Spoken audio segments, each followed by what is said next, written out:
de progresso, após levar uma boa cirolada. Fim da nota. A Umbanda é espada de dois gumes, a quem muito pede, muito lhes será pedido. Os espíritos kardecistas, no entanto, não são submetidos à prova deliberada das tentações do mundo, como a peculiar da iniciativa dos pais de terreiro, porque o ajutório junto às mesas também se restringe mais propriamente ao campo de saúde corporal e psíquica, em vez de soluções ampliadas ao patrimônio do mundo físico.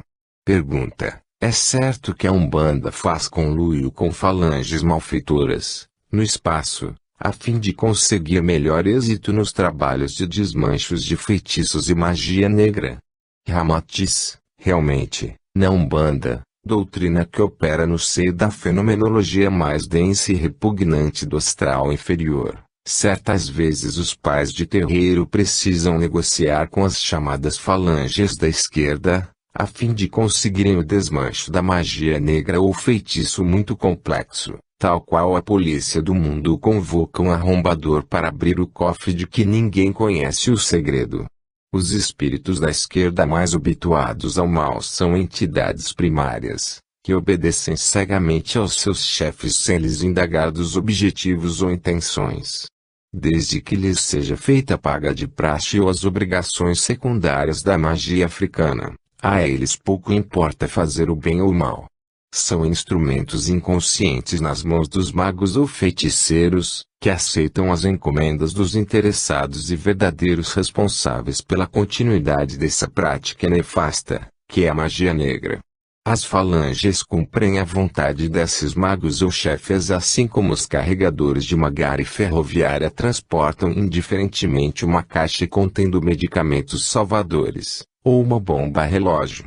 A Umbanda opera nos desvãos nauseantes do subsolo australiano, no foco convergente das forças violentas e selváticas da criação inferior, enquanto o espiritismo não mexe com formigueiros tão perigosos, pois a sua atividade no plano mental é menos acessível à investida agressiva dos magos das sombras. As falanges de Umbanda são agrupamentos de espíritos valentes, heróicos e experientes, que submergem nos pântanos da astralidade do planeta, a fim de neutralizar energias virulentas, desmanchar trabalhos de magia negra e reconduzir as vítimas à normalidade da vida física. São espíritos algo semelhantes aos serventes humildes, que abrem valas para as fundações dos alicerces dos nossos grandes edifícios. Inúmeras vezes, os trabalhadores de Umbanda recebem ordens do alto para socorrer determinados seres ou livrá-los das amarras dos maus fluidos da magia negra. Doutra feita são solicitados para proteger determinados centros kardecistas, defendendo-os contra entidades agressivas, que atacam os labores mediúnicos de fenômenos físicos, tipologia ou de operações transcendentais. Pergunta: é verdade que espíritos de elevado quilate espiritual também participam das falanges de Umbanda, habilmente disfarçados sob a forma de cascões de pretos, índios e caboclos? Ramatiz: realmente, espíritos de elevada estirpe sideral operam nas atividades de Umbanda. Alguns deles foram até canonizados pela Igreja Católica e outros são conhecidos nas próprias seções do espiritismo kardecista. Embora sejam entidades de luz, disfarçam-se sob o invólucro de cascões perispirituais evocados de sua configuração no passado, e misturam-se às falanges primitivas de Umbanda, habituando seus comandados à prática do bem. Alguns espíritos superiores, mais audaciosos e heróicos, chegam a penetrar nos agrupamentos de quimbandeiros, minando os processos da magia negra e semeando bons propósitos, embora cumprindo todas as exigências e superstições próprias da lei da magia africana. A sua atuação, à guisa de pontas de lança comandadas pelo mundo angélico, enfraquece as hostes malfeitoras dos magos negros, num trabalho perigoso, pertinaz e exaustivo, que resulta em verdadeira sabotagem a favor do bem. Pergunta: que se deve entender por cascões usados pelos espíritos de luz no seio da Umbanda? 45 Essa conceituação não é mais própria da teosofia. Ramatiz, conforme explicara Helena Blavatsky e a crença de todos os teosofistas, eram cascões com certa inteligência instintiva herdada após a morte dos seus donos, que se comunicavam nas sessões mediúnicas, em vez de espíritos desencarnados conforme preceitua o espiritismo. No entanto, o próprio Occult, um dos mais íntimos de Blavatsky, mais tarde admitiu que ela havia se equivocado. Mas no caso dos espíritos de luz, que usam cascões para se comunicarem nos trabalhos de terreiros de Umbanda, o acontecimento nada tem a ver com a teoria da sociedade teosófica esposada por Madame Blavatsky e bastante ingênua. Desnecessário vos dizer que o instrumento mais poderoso e eficiente do espírito imortal é a mente. Nada se faz ou se cria antes de o espírito operar no plano mental e ajustar-se à energia necessária para lograr o seu empreendimento no campo físico. O poder mental cria e destrói, redime ou infelicita, tanto pode ser exercido para o bem como para o mal. Os mundos físicos, na realidade, são os produtos materializados daquilo que Deus pensou em sua mente divina. Igualmente, o homem também é o produto de sua atividade mental, pois é o resultado exato do que pensou e praticou. Assim, os espíritos de elevada categoria espiritual, poderosos no usufruto do seu poder mental, conseguem mentalizar suas antigas formas perispirituais de índios, pretos, caboclos e demais configurações primárias já vividas no passado. Então eles adaptam-se às características peculiares das falanges de Umbanda, aceitando o sacrifício de envergarem as indumentárias grosseiras e primitivas, a fim de enfraquecerem as atividades dos magos negros. Os médiuns, cambonos e demais íntimos dos terreiros passam a conhecer esses espíritos superiores travestidos em cascões ou formas primárias, como pais de segredo ou pais de mironga. Nota do médium. Em visita conhecido o terreiro de Curitiba e atendendo a fraternal convite em noite de homenagem ao Cristo Jesus, fui surpreendido pela vidência, quando o conhecido índio Juparã modificou-se para a figura de abalizado espírito familiar aos nossos trabalhos de mesa, acenando-me com um travesso sorriso nos lábios. Aliás, foi assim que também descobri o segredo do caboclo Inhuquim, quando, após um trabalho no gênero, ele desapareceu na sua figura sertaneja e surgiu como iniciado Fuplano, antigo sacerdote dos pagodes chineses. Fuplano viveu na Indochina e foi irmão da progenitora física de Ramatiz. Fim da nota. Pergunta: devemos admitir que todos os índios, caboclos e pretos velhos, participantes da Umbanda, são entidades de luz? Ramatiz: as legiões e falanges de Umbanda são constituídas de índios, caboclos, pretos velhos e negros africanos, sob o comando de pajés, caciques, babalaôs, chefes e pais de segredo, sendo, estes últimos, minorias. Os demais são espíritos primitivos, desconfiados, agressivos e mesmo vingativos, caso os encarnados abusem de sua ingenuidade ou submissão. Lembram as próprias forças agrestes da natureza, que tanto destroem, como produzem toda sorte de benefícios. Em geral, os pretos velhos, as mães pretas, tiazinhas e vovozinhas são afáveis, compreensivos e serviçais, prestando bons serviços aos filhos de terreiros, como já faziam na terra, quando eram escravos dos brancos. Pergunta: cremos que os pais de segredo, pela sua condição espiritual superior, devem ser incondicionalmente tolerantes e amorosos? Não é assim.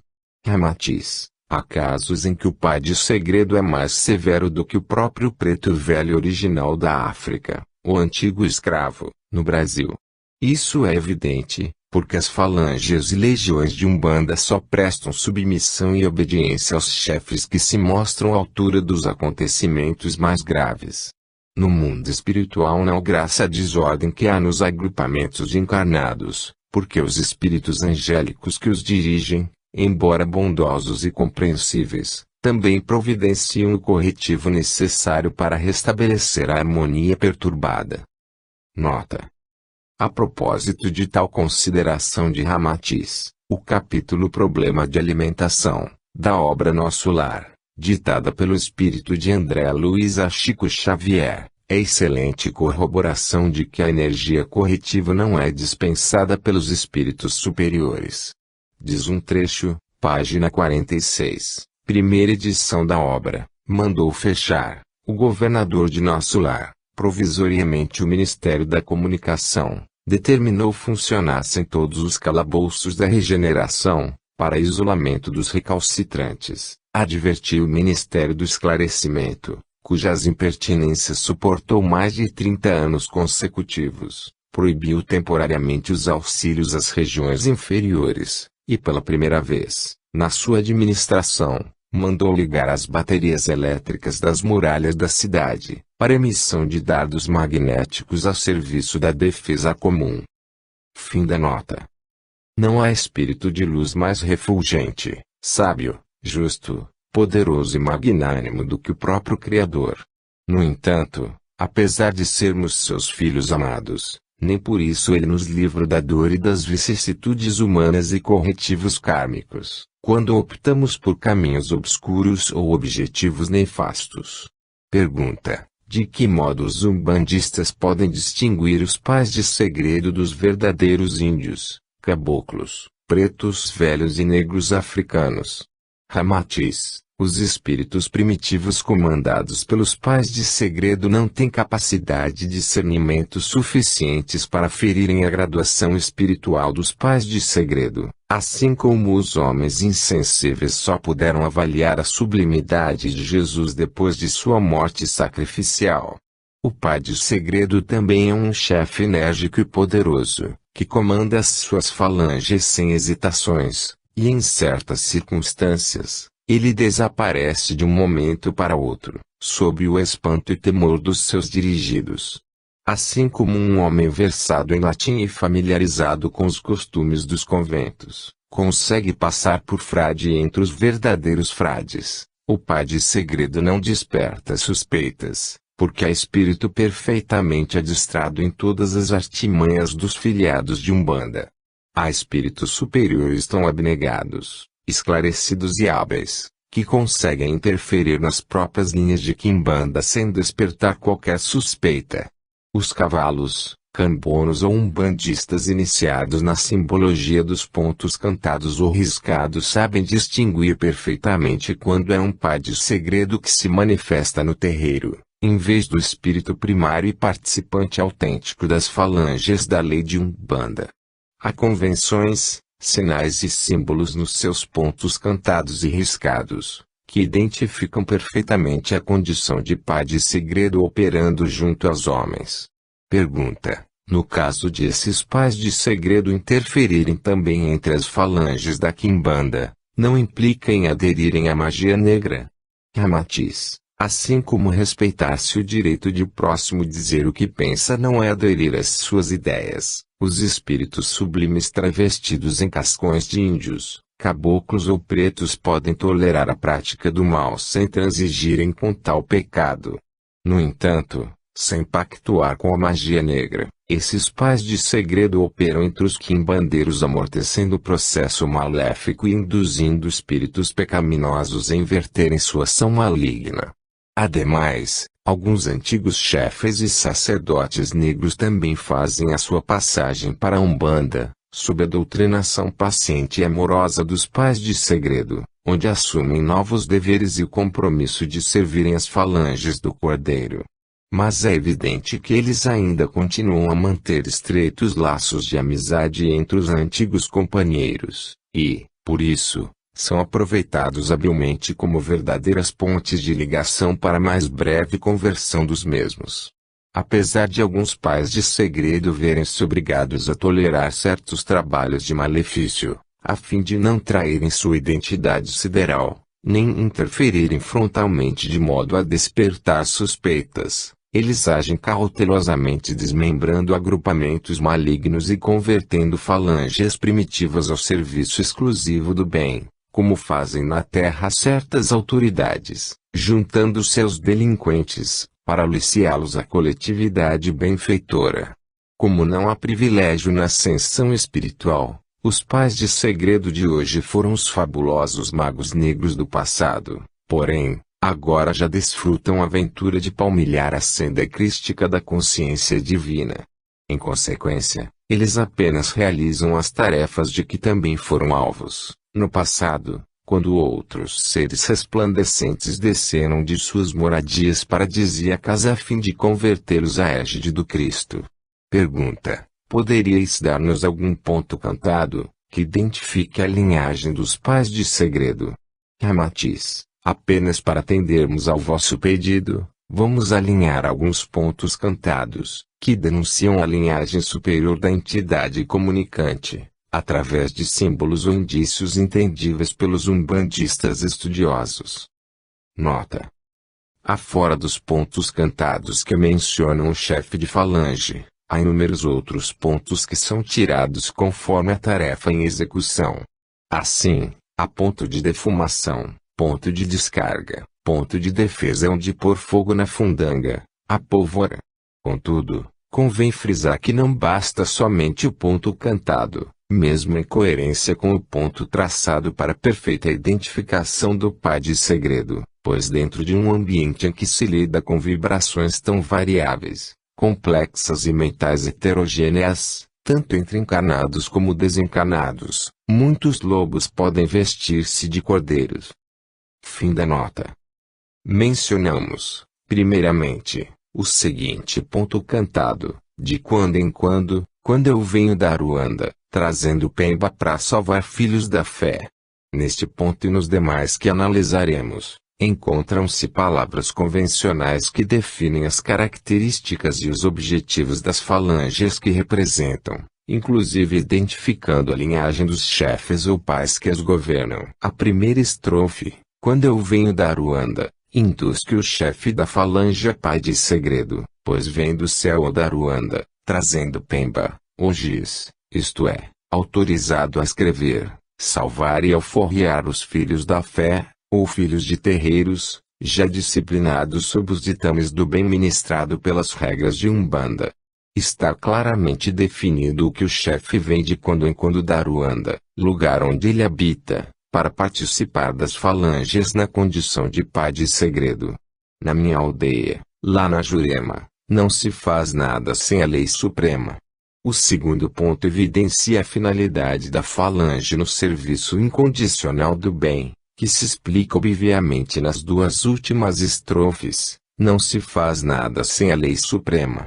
Embora o chefe seja índio, caboclo ou preto velho, esse ponto cantado identifica a condição espiritual muito superior, pois não fará nada que contrário aos princípios evolutivos da lei suprema de Deus.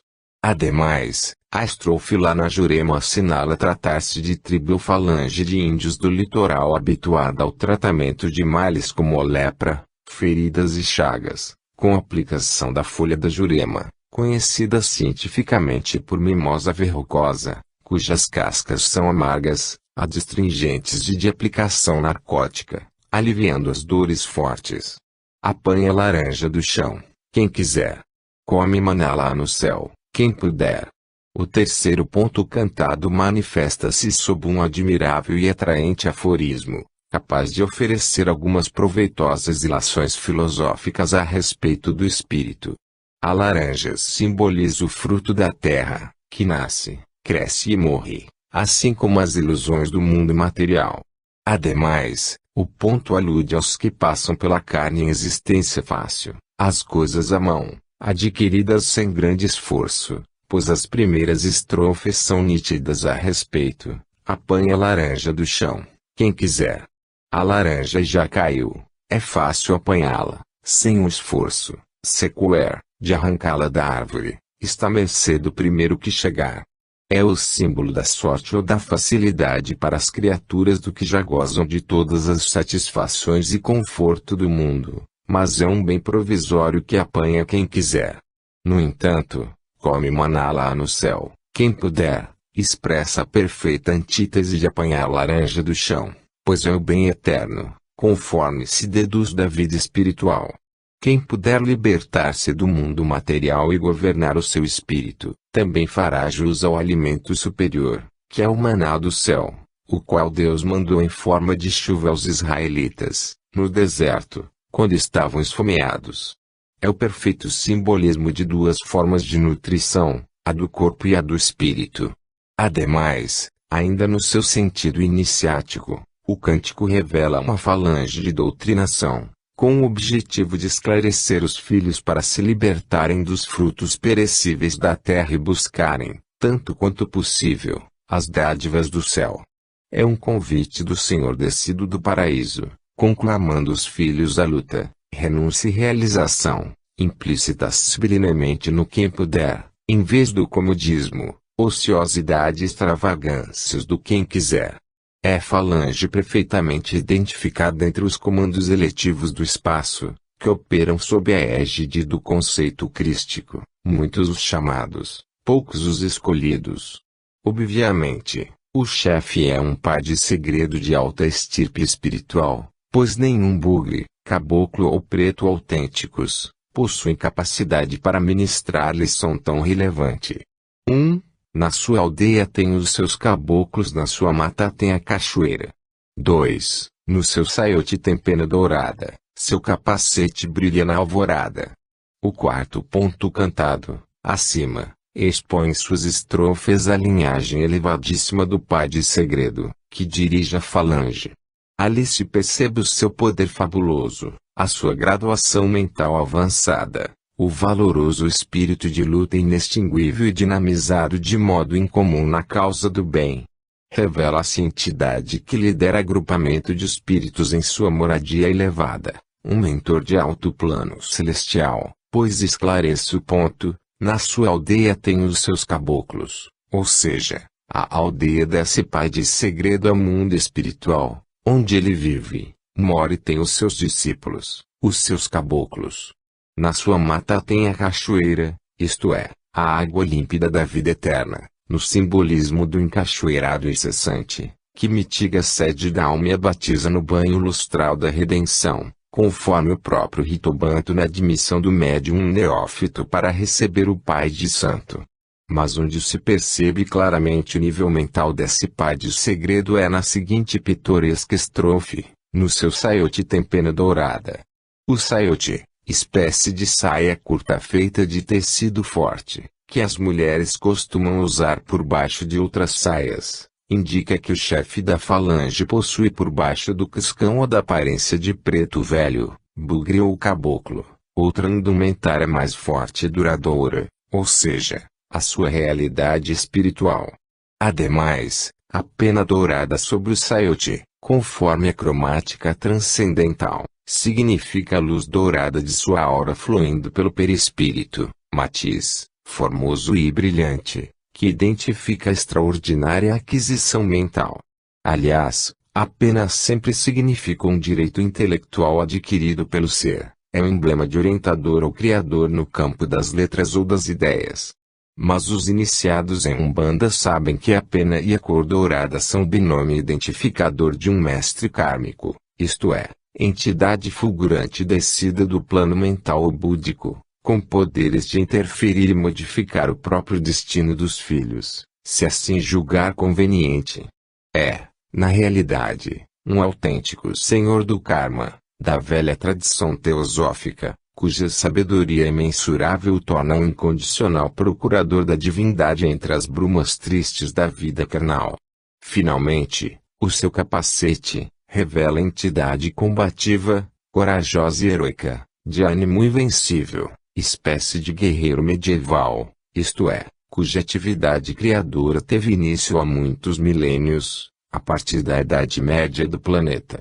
O seu capacete de guerreiro benfeitor só brilha na alvorada e não no crepúsculo, refugie, pela madrugada, ao despontar da manhã, pois enquanto a maioria da humanidade ainda dorme, ele permanece ativo no combate iniciado há milênios, devotando-se à libertação dos espíritos escravos da vida carnal ilusória.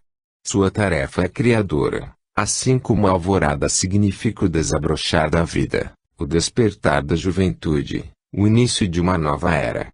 Eis, pois, ligeira digressão sobre alguns pontos cantados cujo sentido espiritual nem todos os umbandistas estão adestrados para compreender. No entanto, apesar de sua louvável graduação espiritual superior, alguns desses pais de segredo, às vezes, recorrem aos favores de alguns chefes da esquerda, nas regiões astralinas inóspitas, de quem são amigos e se valem nos momentos nevrálgicos de socorro espiritual urgente.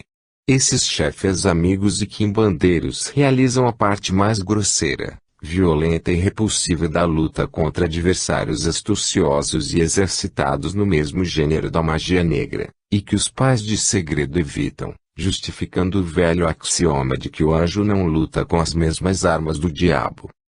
Notado médium, durante 2 anos frequentamos trabalhos de fenômenos físicos, cujo médium era o médico Dr. C.M., e surpreendia-nos a vidência um longo cordão de selvagens tupis guaranis, que cercava toda a residência, cujo chefe certa noite materializou-se fazendo-nos saudações afetivas e dando-se a conhecer como Cacique Bogotá.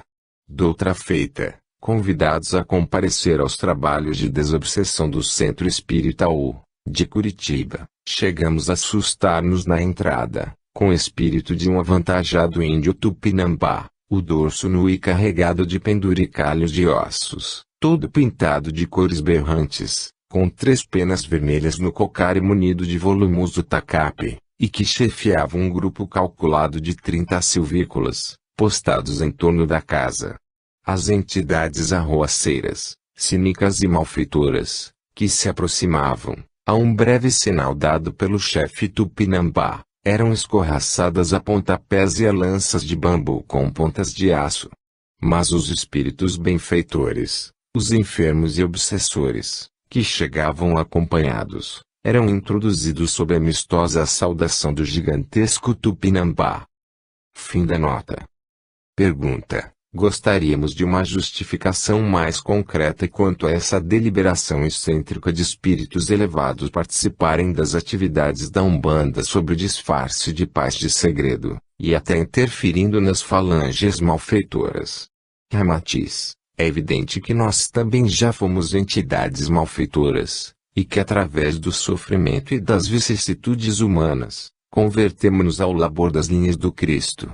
Isso também há de acontecer às atuais falanges de quimbandeiros entregues ao serviço da magia negra, que no futuro descerão à terra para a prática do bem.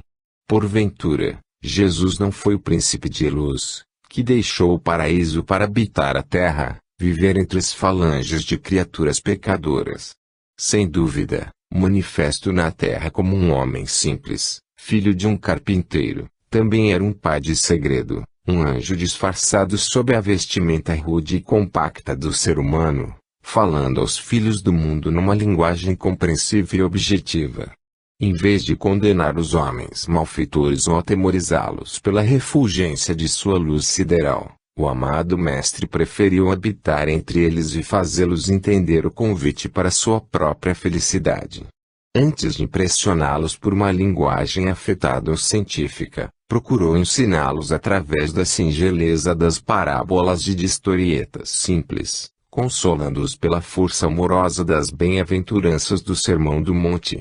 Certos de que só podemos modificar o próximo depois de conquistarmos sua amizade e confiança, muito antes de impormos as nossas virtudes, os pais de segredo logram afetos e simpatias incondicionais entre as falanges primitivas de que participam ou comandam, para depois conduzi-las ao rumo de Jesus. Sem dúvida, é um esforço sacrificial incomum por parte desses iluminados espíritos do alto, que se obrigam a reduzir sua cota de luz formosa para situá-la nos contornos grosseiros do seu cascão primário. Advogados, engenheiros, médicos, sacerdotes, professores, magistrados, filósofos, cientistas, líderes e antigos instrutores espirituais comparecem junto dessas almas primárias, ajudando-as na sua ascese. Usam do mesmo linguajar e vivem os mesmos costumes primitivos dos companheiros, mas num treino hábil modificam-lhes o ritmo censurável condicionando-os para a vida superior. Como pais de segredo, conhecem-lhes as manhas, as intenções diabólicas e os projetos vingativos, dissuadindo-os, cautelosamente, dos feitos malignos em troca de outros serviços benfeitores. Pergunta: alguns mentores espíritas acham absurda essa infiltração de espíritos de luz imiscuindo-se nas atividades negativas das falanges negras. Ramatiz: porventura, os médiuns espíritas negam-se a dar passes nas prostitutas, socorrer os alcoólatras ou transviados, só porque são pecadores? Os protestantes, as freiras e os padres generosos assistem viciados, delinquentes, maconheiros, aberrativos sexuais e outros infelizes, nivelando-se ao seu mundo torpe e perturbado, com o fito de ajudá-los na salvação da alma. Aliás, o próprio Jesus, não só baixou até junto dos homens terrenos, como ainda conviveu com publicanos, mulheres de má fama, pecadores mal criados e criaturas marginais, a fim de melhor conhecer-lhes os problemas aflitivos e censuráveis. Pergunta: cremos que o feitiço, que é o principal objetivo de combate por parte da Umbanda, só resulta do trabalho pernicioso das falanges quimbandeiras e sob o controle dos negros? Não é assim? Ramatiz: porventura, só os negros praticam o mal? Quem já produziu tantos males na terra como Átila, Gengis Khan, Tamerlão ou Hitler, embora fossem brancos e nascidos no seio da civilização? Em verdade, toda criatura que deseja o mal ao outrem, quer o faça pelo pensamento, pela palavra ou através de objetos imantados do maus fluidos, é sempre um feiticeiro, um quimbandeiro ou um mago negro, enfim, um agente do mal a semear prejuízos alheios. O feitiço compreende todo o prejuízo ou mal praticado contra o nosso próximo.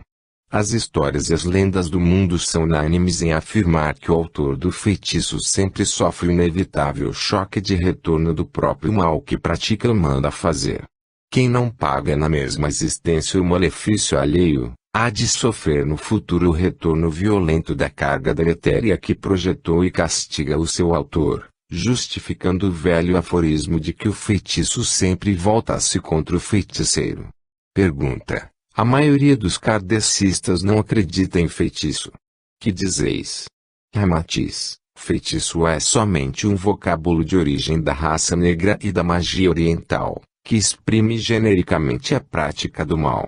O feiticeiro é a criatura que prejudica o próximo, não importa de que forma, nem a sua raça ou cor. Obviamente, se os espíritas não creem no feitiço, eles também não poderiam crer no mal. É certo que o termo feitiço ficou sendo mais conhecido no Ocidente como a prática maligna feita através de objetos, resíduos humanos ou de animais, nos quais os magos negros mobilizam forças destrutivas e violentas do mundo oculto em desfavor do próximo. Mas, porventura, também não deveriam ser cognominados de feiticeiros brancos os homens que conseguiram dominar a energia oculta e poderosa da bomba atômica, e com ela, jogada de um avião, assassinaram milhares de criaturas no Japão.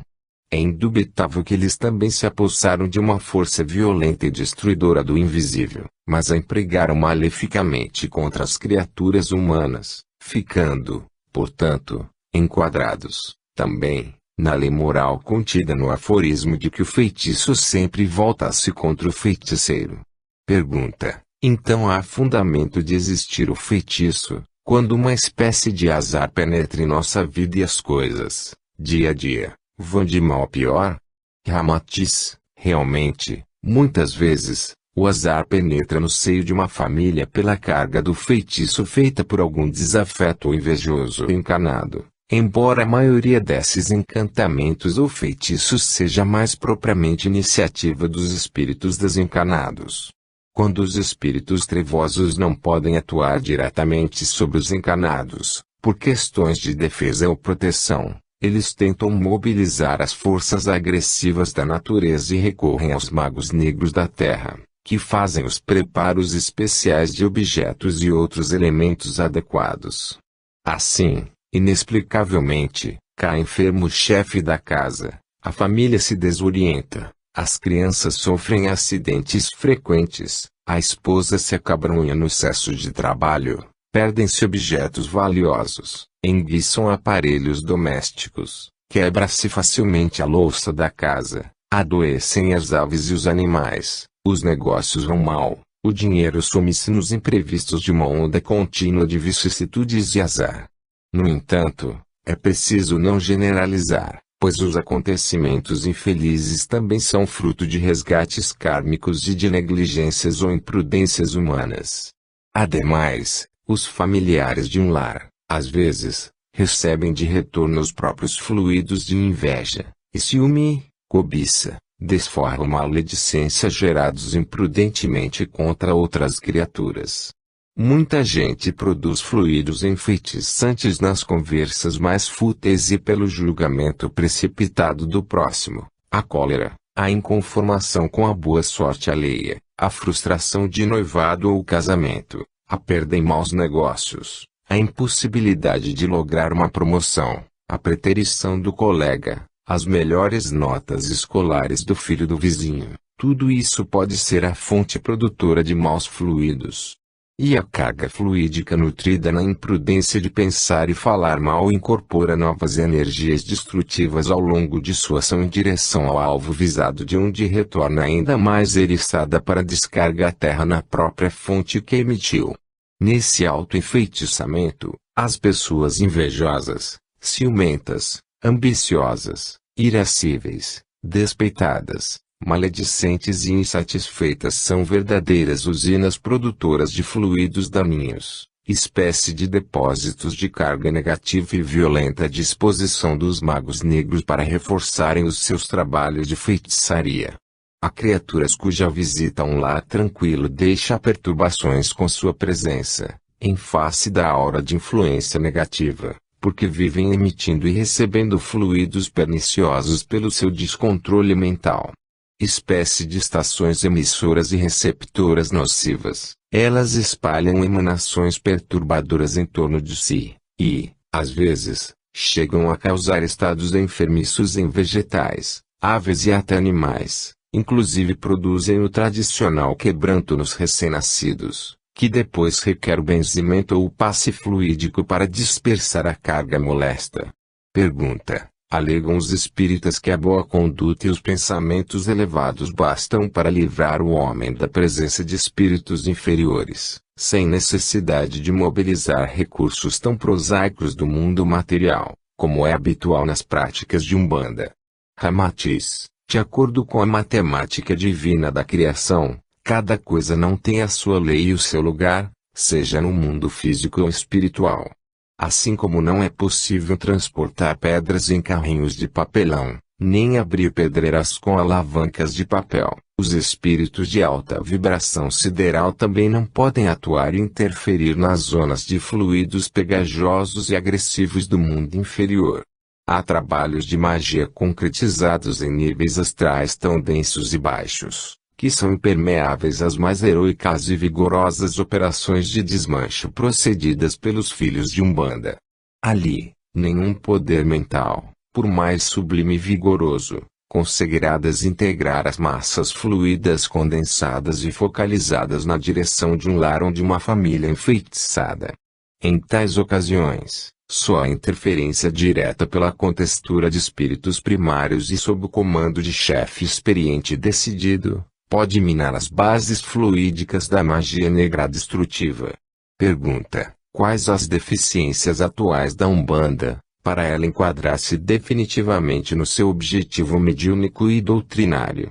Ramatiz: alhures, já explicamos que a Umbanda ainda ressente-se de uma codificação ou seleção definitiva de seus valores autênticos, dependendo de estudos, pesquisas, debates, teses e simpósios entre os principais mentores, chefes e responsáveis por todos os terreiros do Brasil.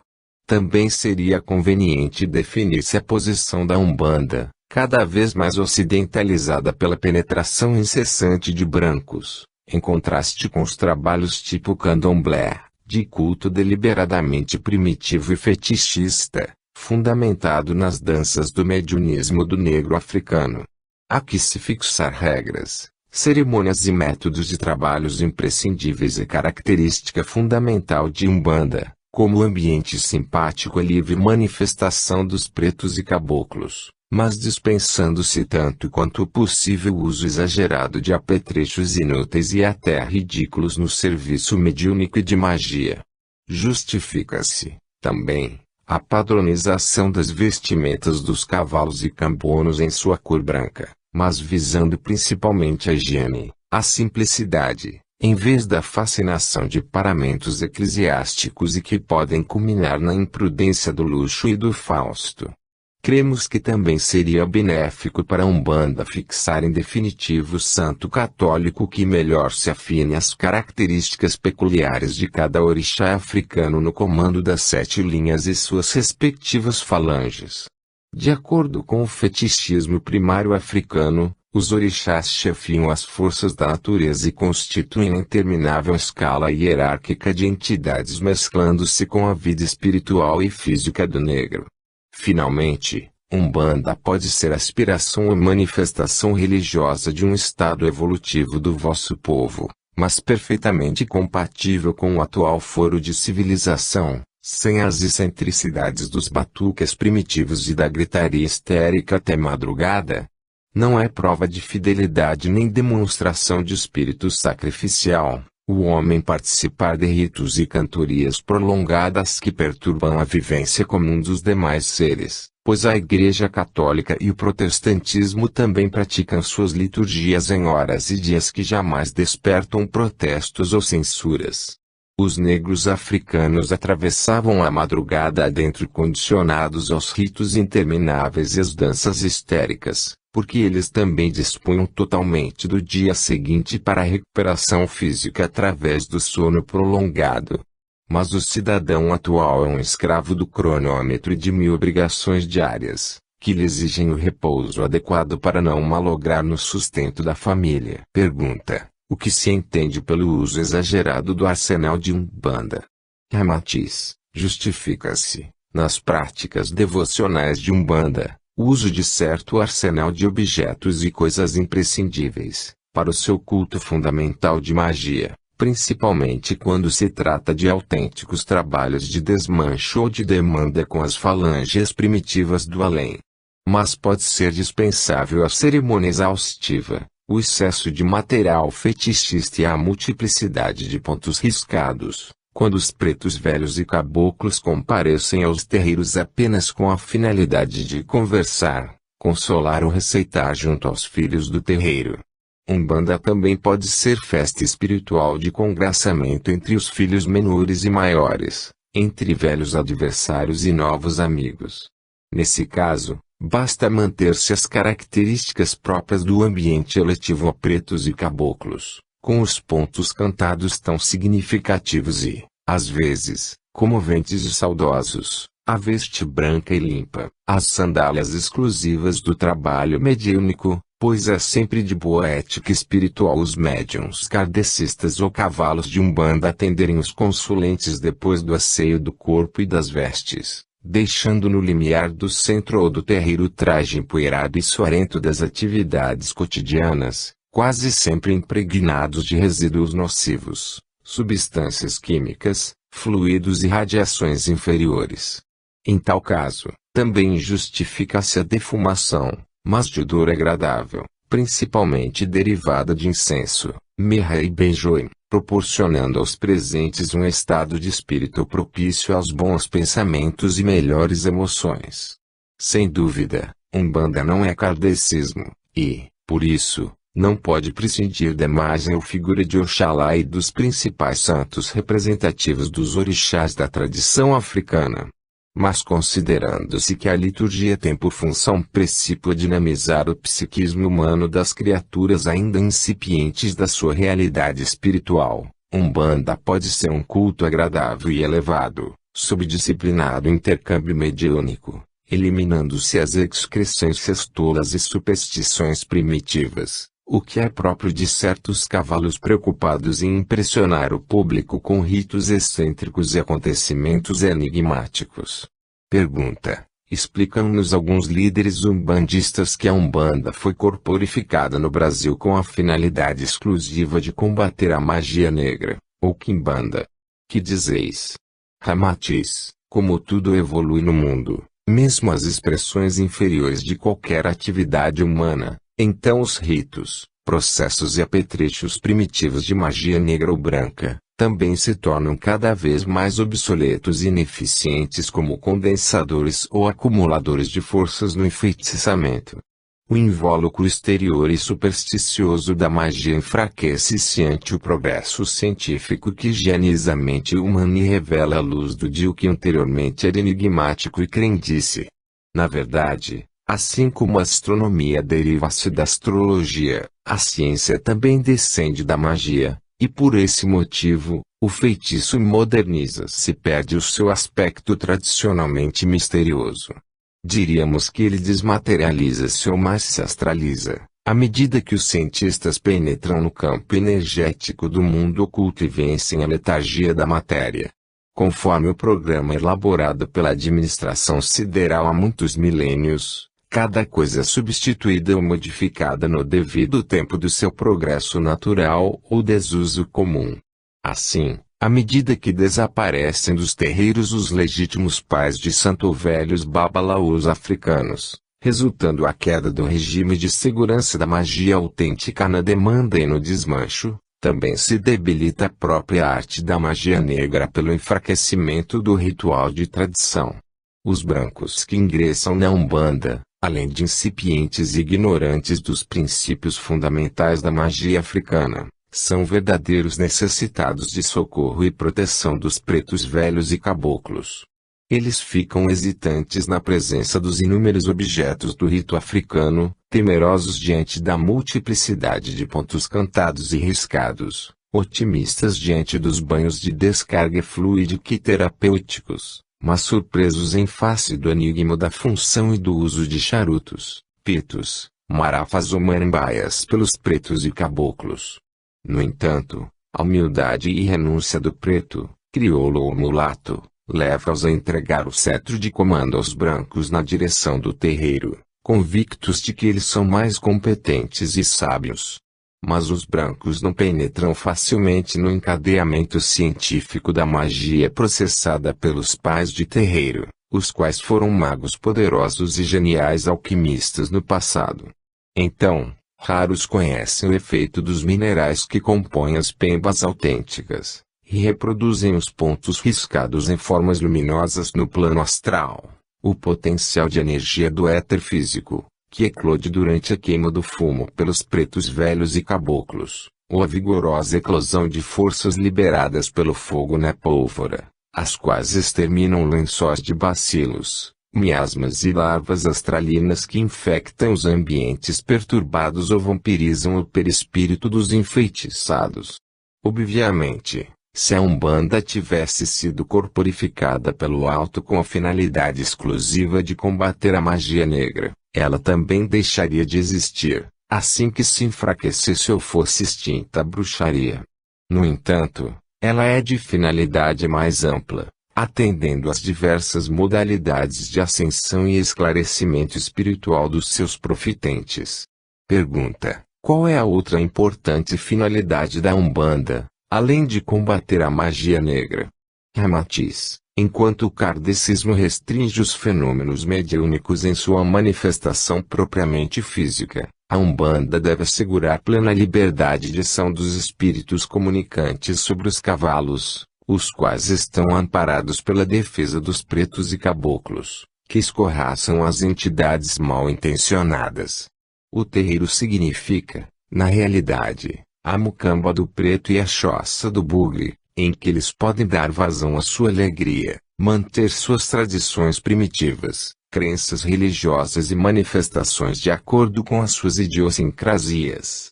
É óbvio que o caipira sente-se mais à vontade na casa do amigo pobre, do que sobre as poltronas de veludo do palácio do rico moderno. Pergunta: mas não é desaconselhável o entretenimento deliberado com espíritos inferiores, como acontece nos trabalhos de terreiros, cujo perigo Allan Kardec tanto adverte nas suas obras doutrinárias? Ramatiz: malgrado os espíritos de africanos, pretos ex-escravos, mulatos, crioulos, bugres e caboclos sertanejos, apesar de sua sinceridade, franqueza, ternura, humildade e devotamento serem entidades primitivas ou inferiores, se por esse motivo devemos evitar quaisquer relações espirituais com eles, também seria razoável indagarmos qual é o grau de nossa inferioridade, comparado à categoria sublime dos espíritos mentores que não temem contato conosco. Sabemos que Jesus não manifestou qualquer temor de renascer na terra e viver entre os terrícolas inferiores, que devoravam vísceras sangrentas e bebiam sangue na forma de chouriços, adoravam ídolos festejados com sacrifícios humanos, prostituíam as filhas do próximo, roubavam os bens alheios, traíam amigos devotados, massacravam os mais fracos, marchavam para a morte cantando hinos guerreiros e defendendo pedaços de panos coloridos, elegiam-se para o comando político explorando os mais tolos.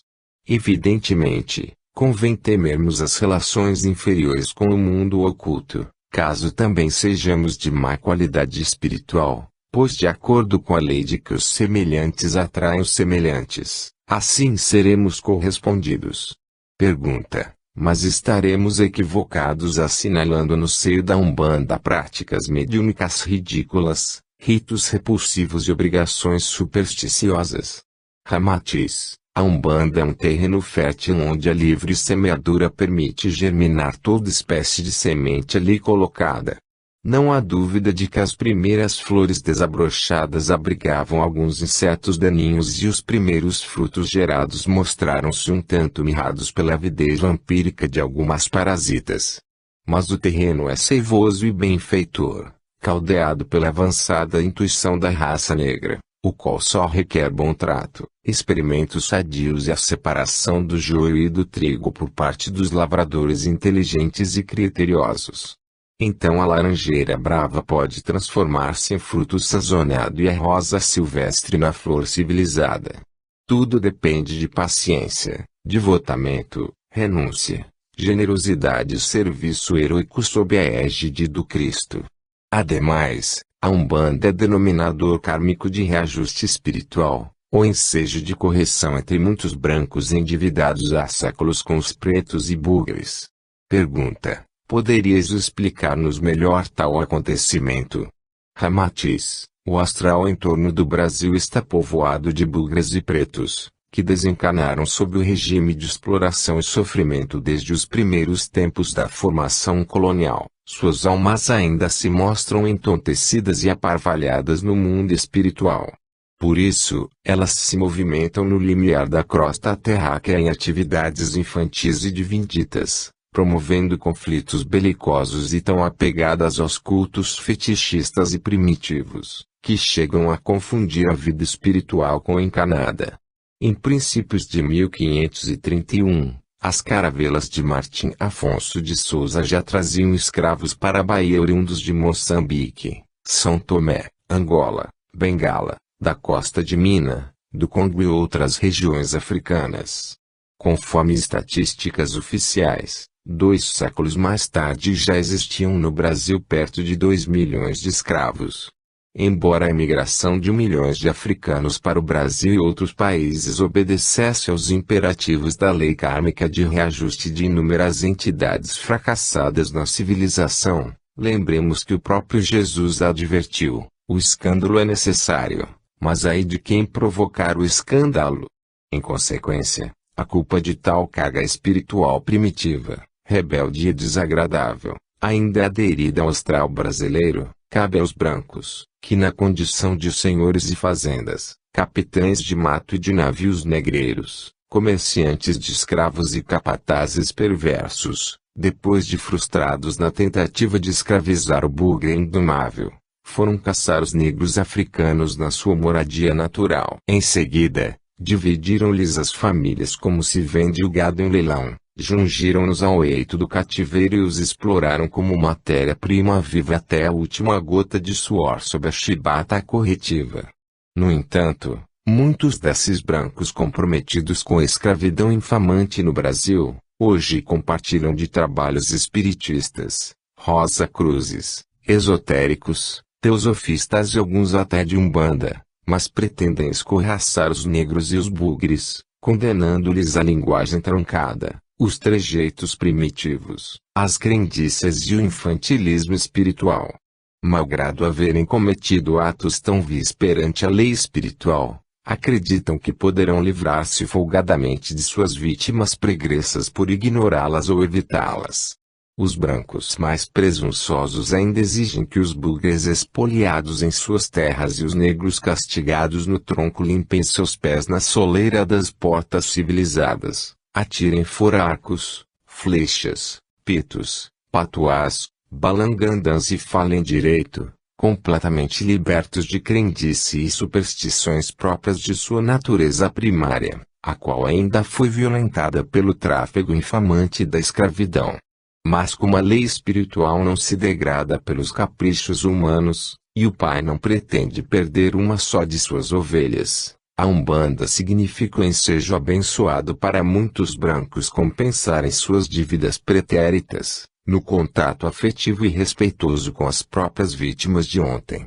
Quantas vezes, o senhor de engenho, capitão de mato ou de navio negreiro, capataz endurecido ou comerciante de carne negra, hoje movimentam-se pelos terreiros com o pito de barro e a cuia de marafa, enquanto transmitem aos filhos de Umbanda as recomendações amorosas, os conselhos ou as mandingas consoladoras do próprio preto que eles maltrataram no passado.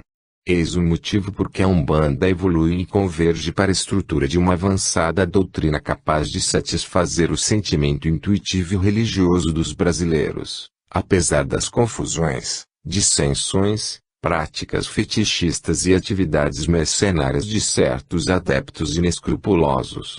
Pergunta: mas por que, além dos bugres e escravos, também atuam no astral brasileiro diversas falanges primitivas de negros legítimos de Angola, Bengala, Moçambique, da Costa do Marfim e do Congo, conforme se verifica nos terreiros de Umbanda? Ramatiz: os milhões de negros arrancados brutalmente da vida primitiva e espontânea das florestas africanas, quando foram trazidos para o cativeiro, também atraíram para o astral brasileiro os parentes, amigos e companheiros da mesma índole e cor, que impelidos pela fúria vingativa tentaram toda sorte de desforras contra os brancos algozes. Nota do médium: embora a notícia possa carecer de fundamento, explicou-nos o espírito de tio Jeremias, pai de terreiro, que após longo tempo no astral brasileiro, as falanges africanas conseguiram assenhorear-se das energias do mundo oculto e de algum elemental do fogo, provocando algumas catástrofes contra os brancos, nas quais figuram, ultimamente, a explosão do Almirante Saldanha e a tragédia do Caju. Fim da nota. No entanto, graças aos próprios negros envelhecidos no eito da escravidão brasileira e submissos aos ensinos do Cristo Jesus, o louvado Inxalá, eles puderam atenuar a fúria vingativa dos próprios companheiros de raça, revoltados contra os brancos. Os pretos velhos, em sua ternura, humildade e renúncia, não só amenizaram a ofensiva destruidora dos companheiros vingativos, como ainda conseguiram aliciar muitas falanges rebeldes para o serviço útil e protetor da Umbanda, conforme se verifica nos bons terreiros. O compromisso kármico do povo brasileiro e americano, para com silvícolas espoliados em seus bens terrenos e os negros caçados como animais nas florestas africanas, não será saudado em troca de concessões fraternas ou facécias de cultura civilizada, mas se trata de um ônus severo, que requer muita renúncia, paciência e boa vontade. Os negros africanos foram chamados prematuramente à civilização dos brancos, por isso o problema exige solução amistosa e sensata, no próprio mecanismo das reencarnações. Os pioneiros americanos roubaram as terras dos peles vermelhas e mataram-lhes os descendentes, mas a lei kármica fez as vítimas encarnarem-se no seio da própria civilização. Entretanto, em face do seu primarismo espiritual e temperamento belicoso e indomável, os espíritos dos peles vermelhas desajustam-se no seio das metrópoles e pretendem viver existência igual à que cultuavam outrora nas planícies sem fim. Disso, resulta o aparecimento dos gangsters, que pesam incomodamente no seio civilizado e ainda se transformam no opróbrio dos seus antigos perseguidores. Da mesma forma, o vosso país enfrenta inúmeros problemas decorrentes do primarismo mental e da excêntrica moral de muitos de nossos irmãos silvícolas.